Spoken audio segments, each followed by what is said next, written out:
Pero por sentido común, vamos a mantenernos así hasta esperar lo que pasa. Por sentido común.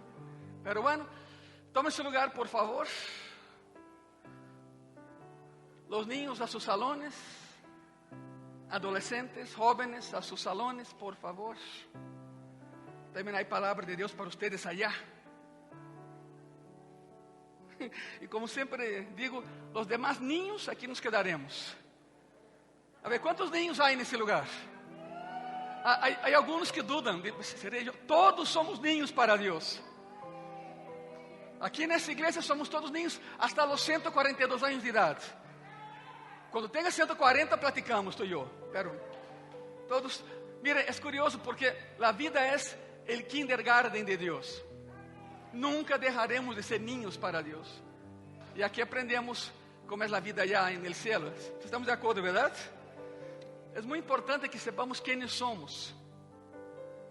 Por eso el título de este sermón tiene que ver con de dónde venimos, dónde estamos, dónde iremos.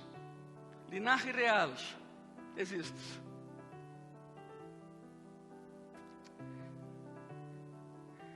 Esa fue la cruz con la cual lo coronaron.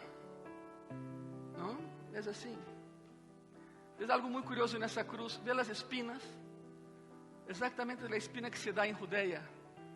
Tiene el tamaño de tu dedo meñique. Esa fue la corona que colocaron en la cabeza de nuestro rey. Y la clavaron con espadas romanas, porque los romanos agarraban y lastimaban sus manos. Entonces agarraban las espadas, colocaban la corona y hacían presión de los lados con la espada, para que eso entrara al cráneo de Jesucristo. ¿Puedes imaginar eso? Atravesando la caja craneana, tocando nervios muy sensibles, el dolor. Si tú y yo cuando tenemos dolor de cabeza nos infartamos, imagínate eso entrando en la cabeza. Pero bueno, como burla, así lo coronaron. Pero Él es Rey de Reyes y Señor de Señores. No necesita ese tipo de corona. Linaje real. La primera parte, ya vieron ahí, primera parte. Nada más hoy daré la introducción, porque escuchen, es tanta la información, pero tanta la información, que para que podamos asimilar, nada más hoy daremos la introducción. Y ya es mucho, y lo van a ver. Pastor, ¿por qué vamos a ver eso hoy? La principal arma que Satanás usa en contra de nosotros, hermanos, hermanas, amigos que nos ven por internet, es poner en tela de juicio nuestra filiación con relación a Dios. Satanás se acerca a ti y te dice, y te susurra en el oído, ¿no que eres hijo de Dios? ¿No que eres hija de Dios? Satanás empieza por ahí el ataque, colocando en tela de juicio que Él es nuestro Padre. Lo intentó con Cristo, ¿se acuerdan? Si eres hijo de Dios, haz con que esas piedras se transformen en pan. Si eres hijo de Dios, tírate de la columna del templo. Satanás usa la misma táctica con nosotros. ¿Y sabe por qué usa eso? Porque Él sabe quiénes somos. Pero muchos cristianos no saben quiénes son. Y cuando ese tipo de ataque llega, caen. Porque dudan que son hijos de Dios. Pero Satanás sabe. Y sabe muy bien quién somos nosotros. ¿Quieres saber quién eres tú? Mira tu acta de nacimiento, tu acta de liderazgo espiritual. A ver, cabina, lanza el versículo, por favor. Es el pasaje más claro sobre quién somos nosotros en Cristo. Primera de Pedro 2, versículo 9. Mas vosotros sois linaje ¿qué? Linaje escogido. Solo los reyes tienen linaje. Y dice que somos hijos de Rey de Reyes y Señor de Señores. Vosotros sois linaje escogido real. ¿Qué dice ahí? ¿Sabe que el último de nuestra especie fue Samuel? Samuel gobernaba y ministraba. Después entró Saúl y ahí fue la debacle espiritual en Israel hasta el día de hoy. El real sacerdocio significa nosotros ministramos y nosotros gobernamos. nación santa. La palabra que es Kadosh. Kadosh es aquel que dice no al pecado y sí a Jesucristo. Isso é ser santo. Estão aqui, verdade? Santo não é uma imagem que está em um nicho, que tem olhos que não veem, ouvidos que não escutam, boca que não habla, manos que não tocam, braços que não abraçam, pés que não caminham. Isso é uma imagem. Santo é todo aquele que diz não ao pecado e sim a Jesucristo. Nação santa, pueblo adquirido por Deus. Isso é o mais tremendo. Não foi ouro, não foi plata, não foram diamantes, foi sua própria sangue. Eu sei, não é Semana Santa, pero quero que entendam algo muito curioso. Quando algum animal era sacrificado no templo, se desangrava hasta morir. Moria porque pedia a sangue completa, pero quando Cristo morreu na cruz e perfuraram seu costado, saiu água e saiu o quê? Sangre. Ele não se desangrou hasta morir, ele se entregou à morte por ti e por mim. Isso é o mais espetacular de todos. Pueblo adquirido por Deus, pero com um propósito. Há uma razão de por quê. Para que anuncieis as virtudes de aquele que os chamou de las tinieblas a su luz. ¿Qué, iglesia? Estamos chegando ao final do ano. E quero que ponga muita atenção no que te vou dizer. Entrando dezembro, haz uma lista de pessoas a las quais tu has predicado nesse ano. Se tu lista é 0, estás em problemas. Graves problemas. Porque para isso nos chamou, aí está. Esse foi o propósito. Para que predique a palavra. Pastor, eu não sei hebreu, não sei grego, não, pero sabes espanhol. A melhor predicação do mundo não é uma predicação llena de hebreu e grego e homilética e hermenêutica e ferramentas. Não, isso ajuda, pero não é todo. A melhor predicação do mundo é uma vida transformada por la sangre de Cristo. Predica com tu vida. A frase é: ¿se acuerdan de mim como era? Miren como soy.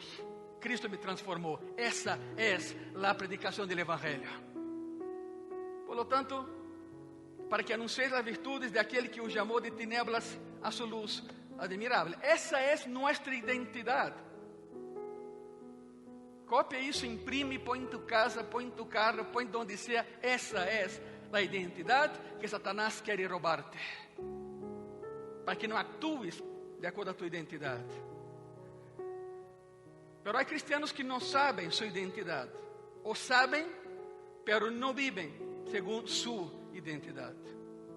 Bueno, essa é a história de desses homens. Essa é a história de homem que não tinha nenhum direito a ser chamado Hijo de Deus e coheredero de la gracia. Sin embargo, Jesus lo chamou. E não só lo chamou, lo meteu a seu grupo íntimo de 12 amigos.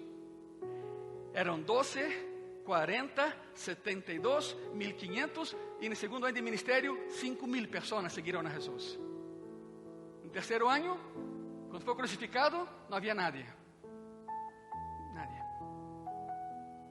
Esse homem era uma dessas pessoas de seu círculo íntimo de Jesucristo. Pero para falar de ele, tenho que falar de seu trasfondo. Todos sabemos isso. No momento em que Cristo nasceu, Israel estava bajo o domínio romano. E há um aspecto muito curioso na opressão romana. Ponga muita atenção. Tinha um sistema aplastante de impostos. Se tu crees que el IVA é demasiado, não viviste aí há 2000 anos. Dos impostos em particular eram recaudados. Escute bem isso. Um era o tipo de imposto que se compara na atualidade ao imposto por ingresso recebido. O segundo imposto era chamado imposto por suelo, o terreno. Era o imposto por la propriedade. Agora, o mais curioso é isso. Os senadores e os magistrados romanos, na capital do império, em Roma, tinham a oportunidade de comprar, escute o que eu vou dizer, de comprar, mediante uma subasta pública, os ingressos de certo país a um preço fijo e por um período de 5 anos. Era uma subasta pública no Senado romano. Invadimos Israel.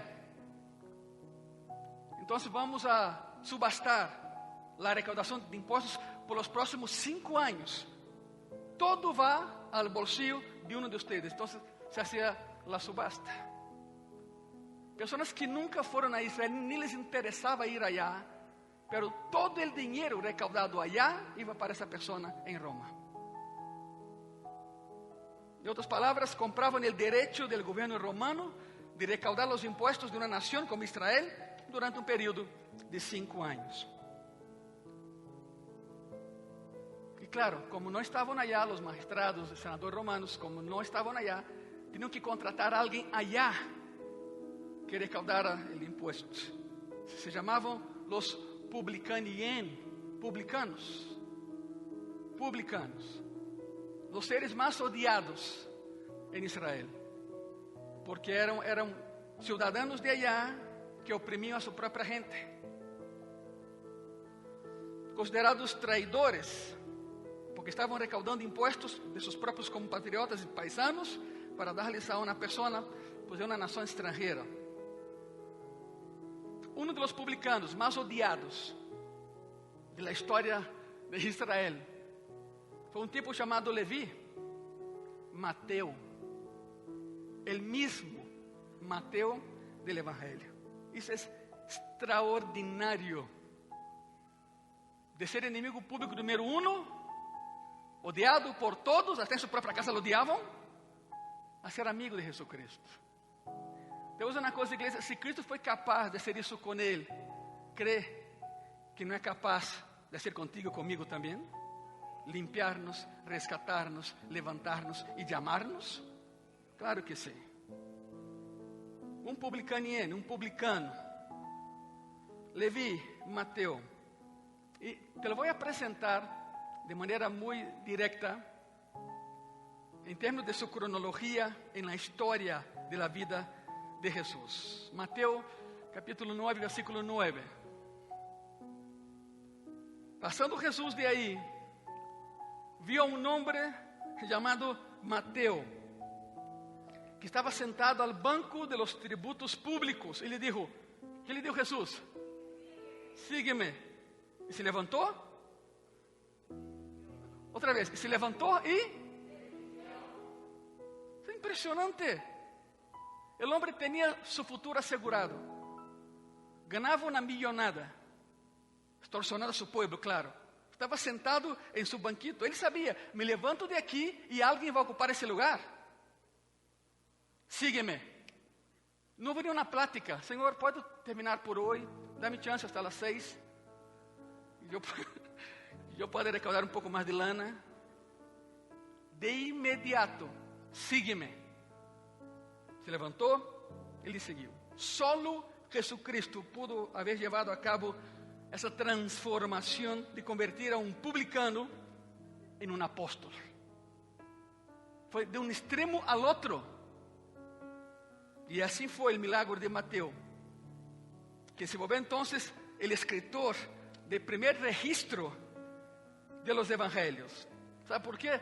Porque Jesús vio algo en él que nadie había visto. Jesús vio algo en ti que nadie de tu familia había visto. Por isso estamos nesse lugar, porque Él nos llamó.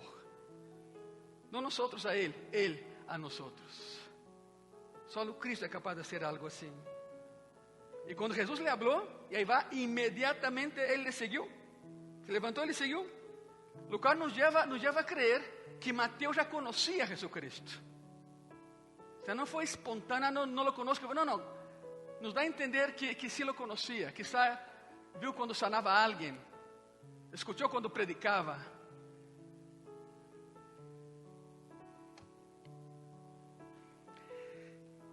Imagínate, graça e paz, la escena.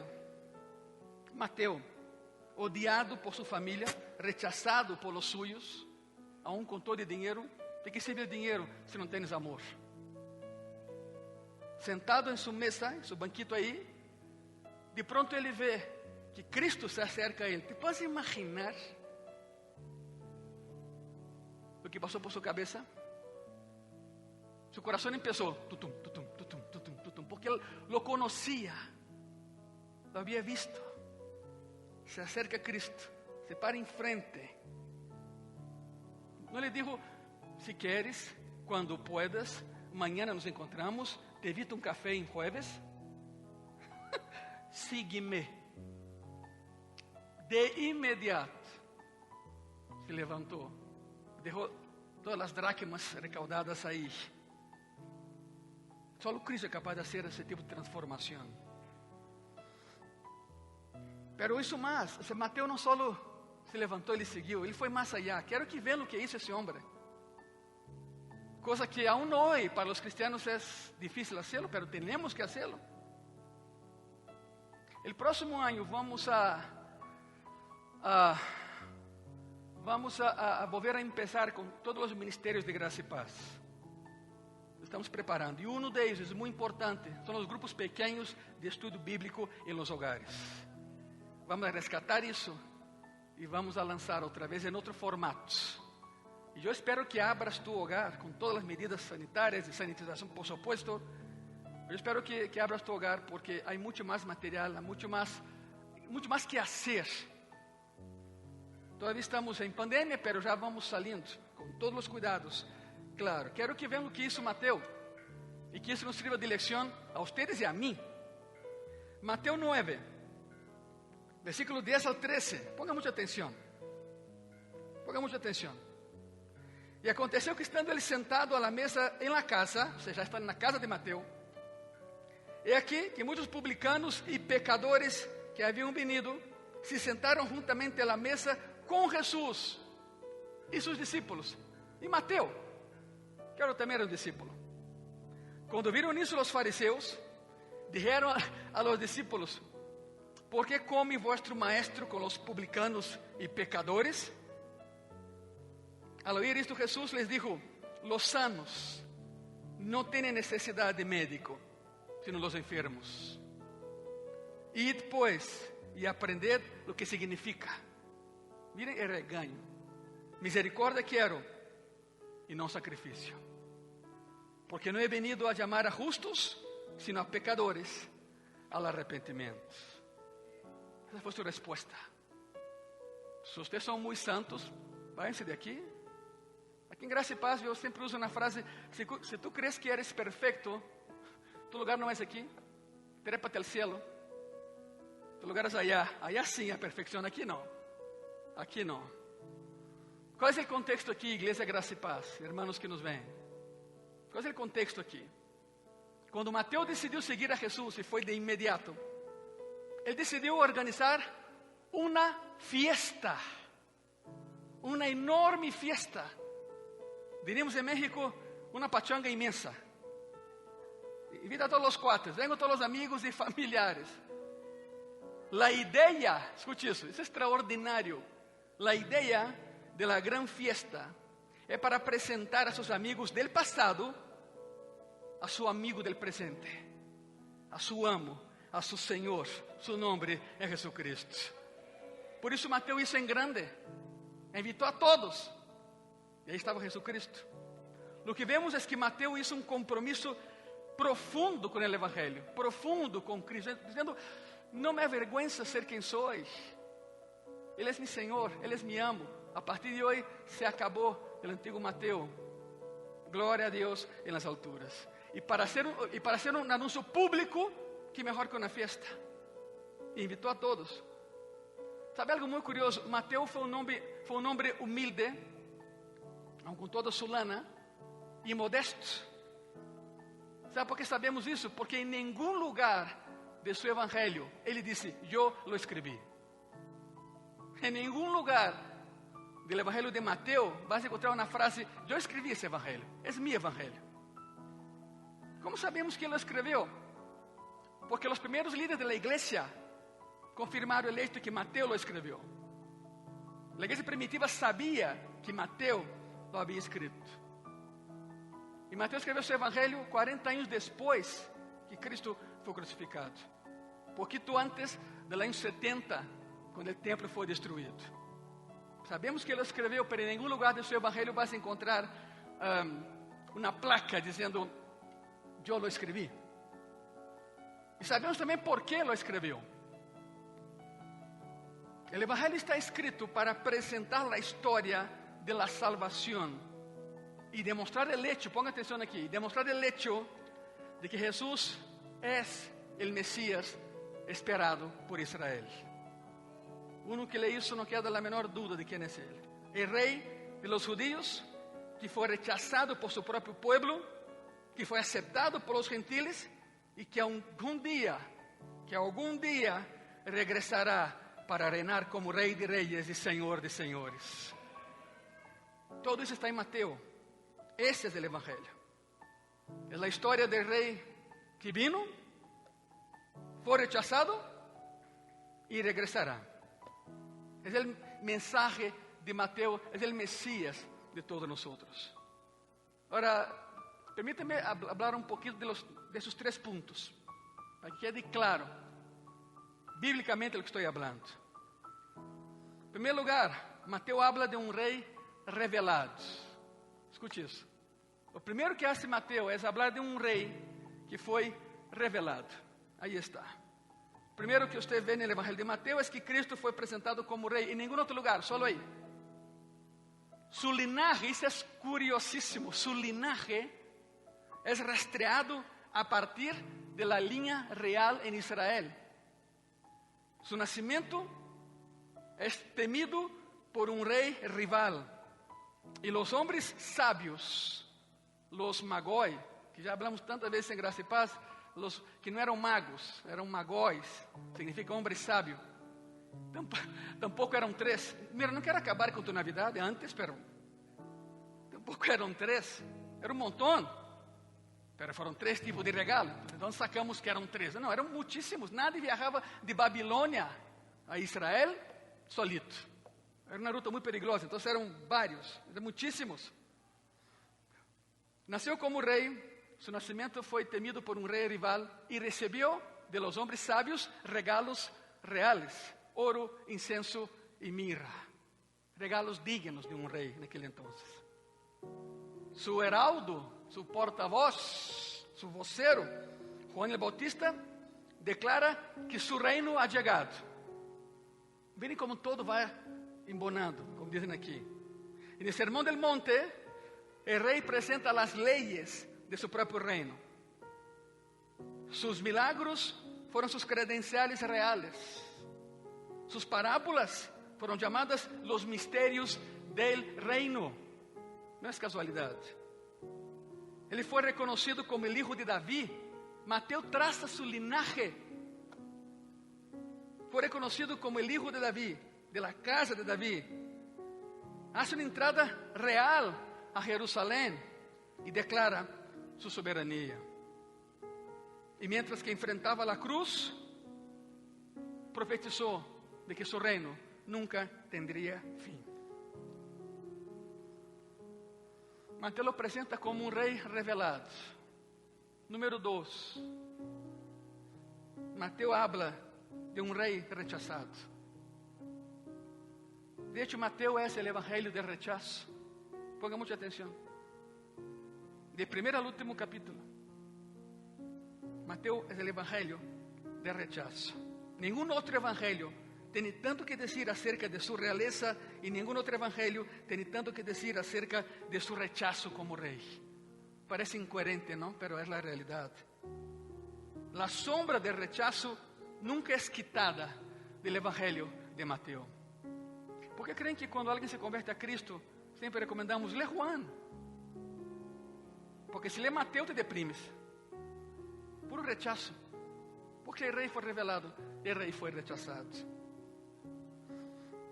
Antes de que naciera, su mamá estaba en peligro de ser rechazada por José. En su nacimiento, Jerusalén se turbó y Herodes quiso matarlo.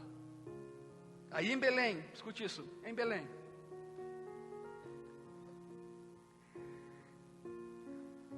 En la noche en que nació, cuando un rey nace, las alcovas reales son transformadas en un lugar de fiesta. Entran los músicos, el coro real, todos cantan el bebé recién nacido porque nació un rey. Pero no fue así con Cristo. Cuando nació en Belén, no hubo un coro de ángeles cantando, sino el llanto de las madres conforme sus bebés eran asesinados y aplastados. Tuvo que huir por su vida. Vivió 30 años en la oscuridad de una pequeña villa llamada Nazaret, siendo rey, siendo Señor. Su heraldo, su precursor, Juan el Bautista, fue colocado en un calabozo y finalmente decapitado por anunciar a Cristo como rey. Él no tenía lugar para descansar. Dijo en una ocasión a sus discípulos: ¿quieren lujo? No es conmigo. Las zorras tienen cuevas, los perros se acuestan, pero yo no tengo dónde recargar mi cabeza. ¿Quieren seguirme? No será nada placeroso para ustedes, pero la invitación está hecha. No tenía lugar donde poner su cabeza. Sus parábolas, Iglesia Gracia y Paz, indican que su reino no sería aceptado en esta época. Incluso en su muerte fue despreciado. Aquellos que pasaban enfrente a la cruz le esculpían y le aventaban piedras. Él, clavado en una cruz, lo menospreciaban. Y todavía contrataron a soldados para mentir sobre su resurrección. Rechazo tras rechazo. En ningún otro evangelio el ataque contra Cristo es tan intenso como en Mateo, de principio al fin. Un rey revelado.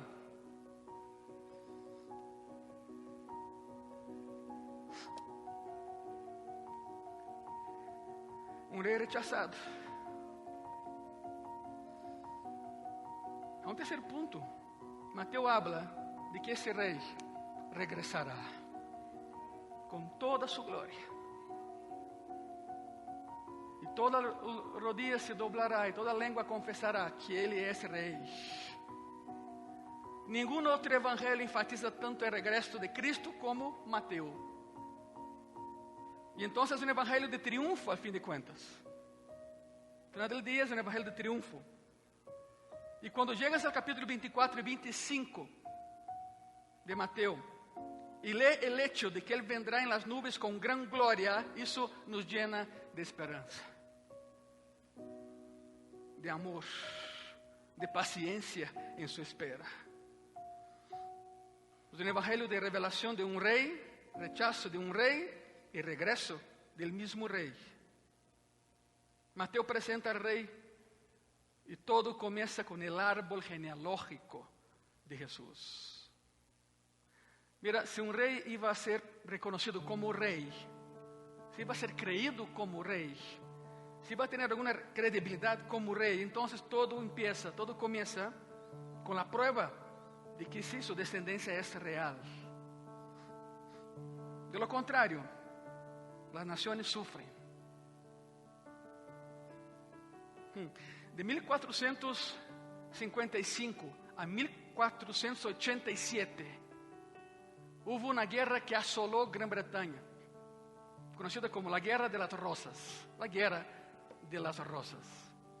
32 años de masacre. Acabaron con el país. ¿Sabe por qué? Porque dos familias luchaban por la corona. Siglo XV. Y cada familia tenía un símbolo. La familia York, su símbolo era una rosa blanca. Los Lancaster tenían una rosa roja. Por eso la Guerra de las Rosas. Miles, centenas de miles fueron masacrados. Porque dos familias pensaban que tenían poder para colocar a algum de ellos en el trono en Londres. 32 años después, un joven Lancaster se casa con una joven York. Se acabó la guerra. Es fabuloso, ¿no? Guarda Romeo y Julieta.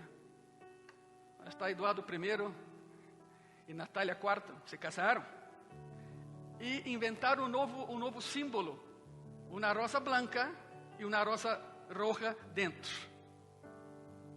As duas casas se uniram e de aí começou a dinastia Tudor em Inglaterra. York e Lancaster pelearam.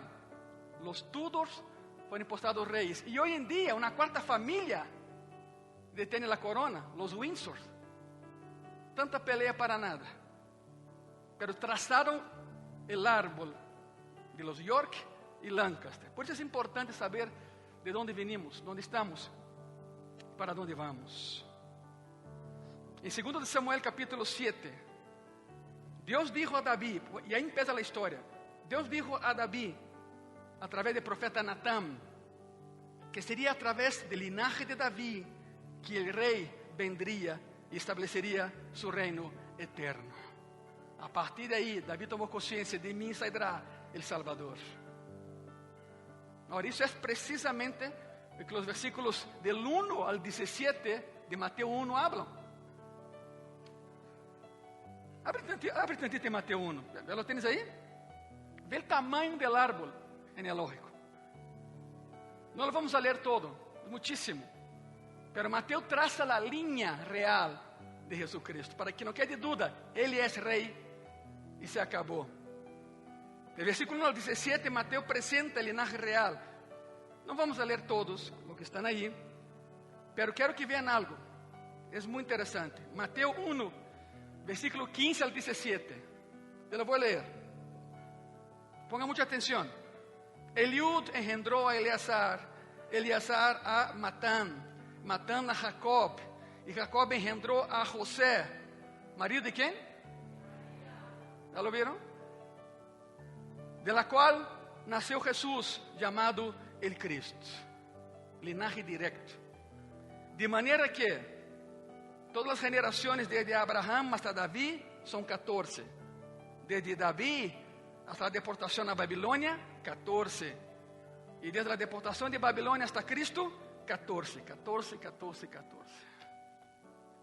Se alguém pergunta, pastor, o que estamos vendo hoje? Por que tanta genealogia? De que estamos falando? Bueno, os judíos estavam muito preocupados, e todavía lo estão, por seu próprio árbol genealógico. Porque se alguém vai ser apresentado a eles como rei, era absolutamente essencial que tuvieran um árbol genealógico dessa pessoa para provar que esse é o rei. Sempre foi importante para os judeus, sempre foi importante para os judeus. E sabemos que Deus toma muito, pero muito em sério o assunto sacerdotal.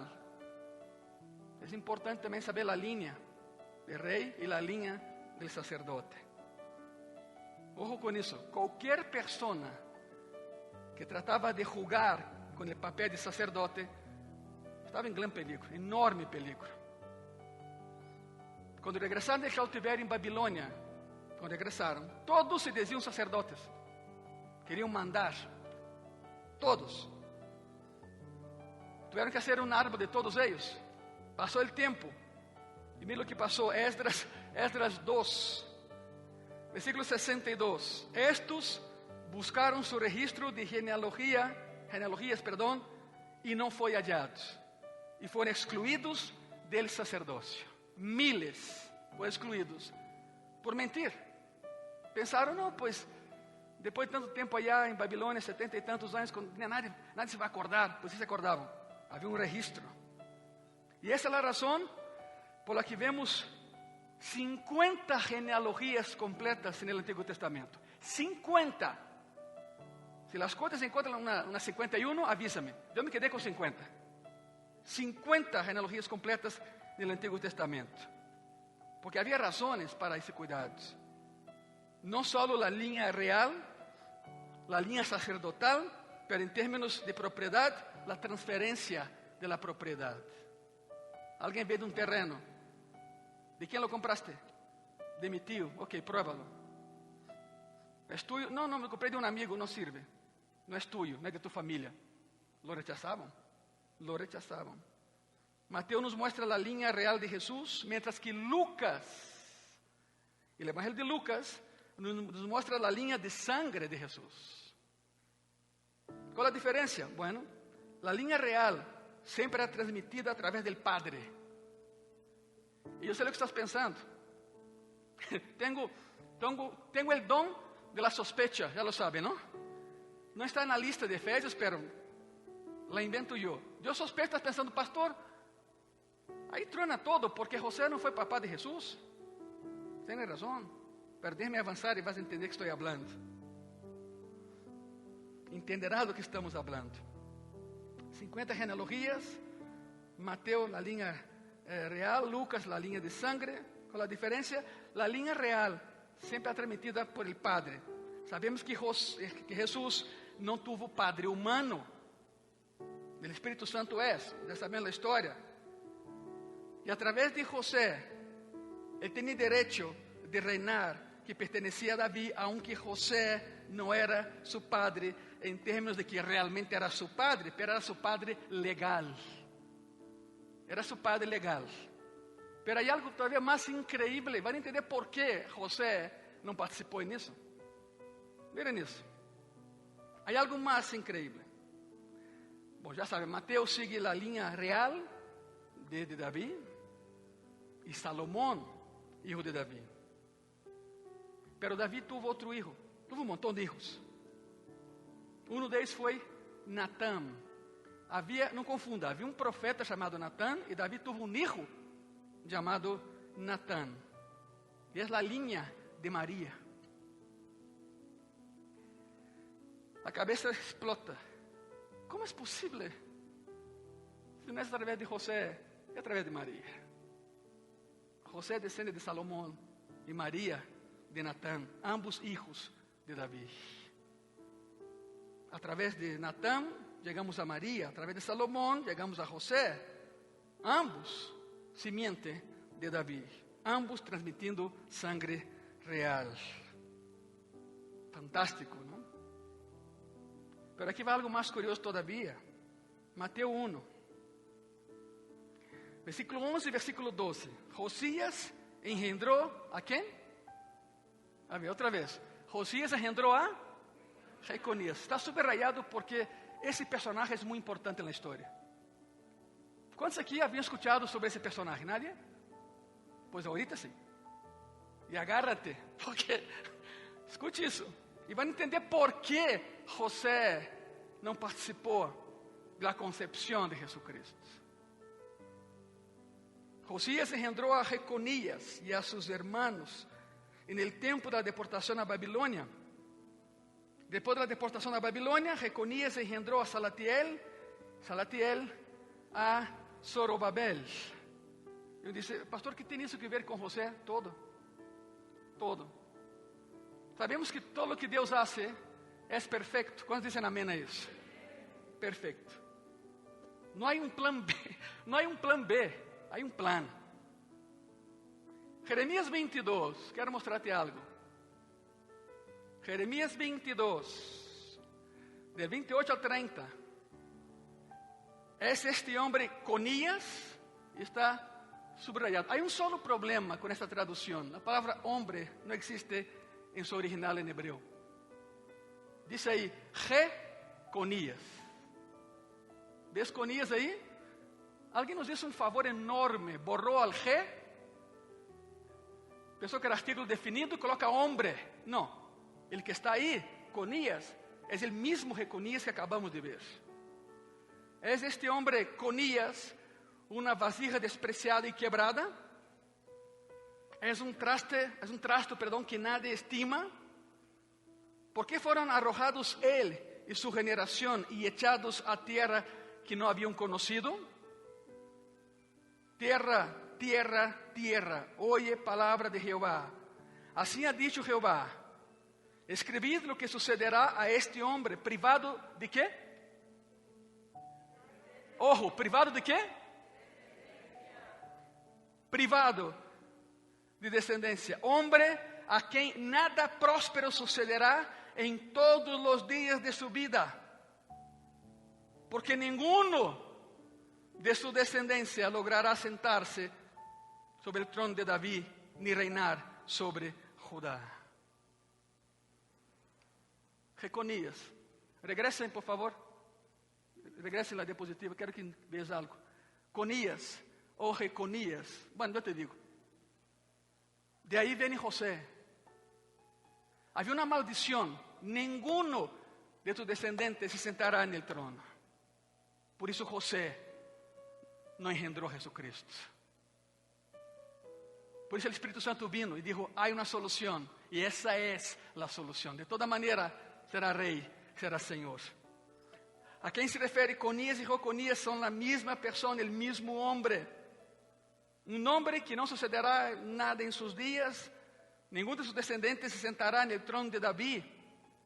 Ninguno de los descendientes de Jeconías jamás se sentaría en el trono de David. Esa fue la maldición contra Jeconías y contra José. Por eso no es su hijo. Alguien, algún judío, diría, no, es que Jesús, Joshua es del linaje de Joseph, y Joseph es linaje de Jeconías, y hay una maldición. Entonces no vengan con la idea de que tu Dios es rey. Aquí está la prueba, sí lo es. Porque no lo engendró José, lo engendró el Espíritu Santo de Dios en María. Y por eso tiene todo derecho legal al trono, y no solo de Israel, sino de todo el universo. ¿Cuántos dicen amén a eso? Eso es fabuloso, fabuloso. Ahora escucha bien eso. Si Jesús hubiera sido engendrado por José, ya hablamos, nunca podría haberse sentado en el trono de David. Estaba la maldición. Habría estado bajo esa maldición. Sin embargo, tenía que ser hijo legal de José para tener derecho al trono. Entonces Dios diseñó un plan, el único plan, en el cual Cristo es el heredero real y legal al trono de David. Mediante el nacimiento virginal se logró.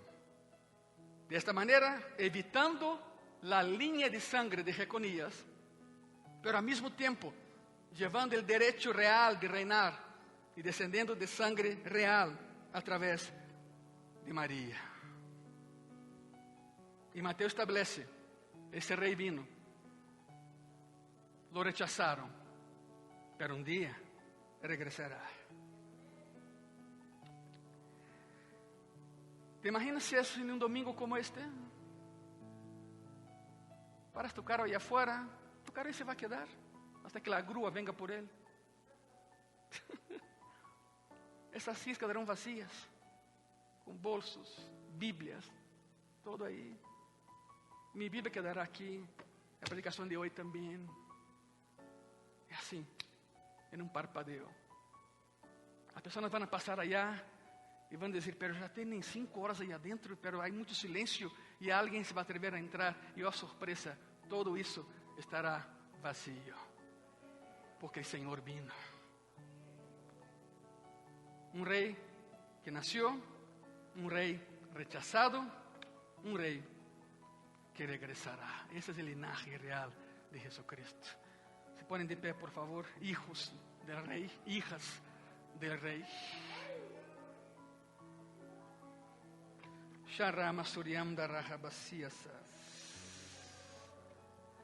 Él está aquí, el rey está en ese lugar.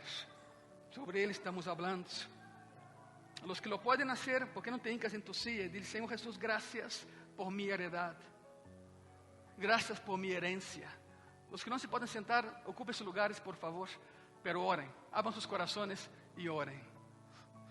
Amado Señor y Salvador, Rey de reyes, Señor de señores, Sharamasaya, Sirihibasayas, todo vale la pena cuando colocamos la mirada en ti, Señor. Todo vale la pena.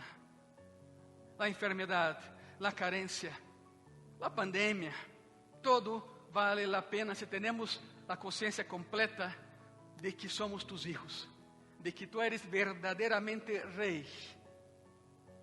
No eres un usurpador, no, eres rey por derecho propio. Por lo tanto, Señor Jesús, perdona las veces en que no actuamos como tus hijos y tus hijas. Perdona las veces, Señor, y que se nos olvida que el único que tiene corona eres tú. No nosotros. No nosotros, Señor. Por lo tanto, a ti la gloria, nunca a nosotros. Te entronizamos en nuestro corazón, digno que eres de ocupar la primacía en nuestra vida, Padre. Rey de Reyes, Señor de Señores. Amén. Amén. Se ponen de pé poco a poco, por favor, iglesia. Aleluya. Linaje real. Ese eres tú. Ese eres tú. Dê un aplauso a Cristo, por favor. ¿Lo puedes hacer? Todo lo hizo por nosotros. ¿Cuál es el problema? Ningún problema. Satanás sabe quién eres. Intenta impedir que vivas de la manera en que eres. A vosotros sois linaje escogido. Linaje escogido. Real sacerdocio. Nación santa. Y pueblo adquirido por Dios.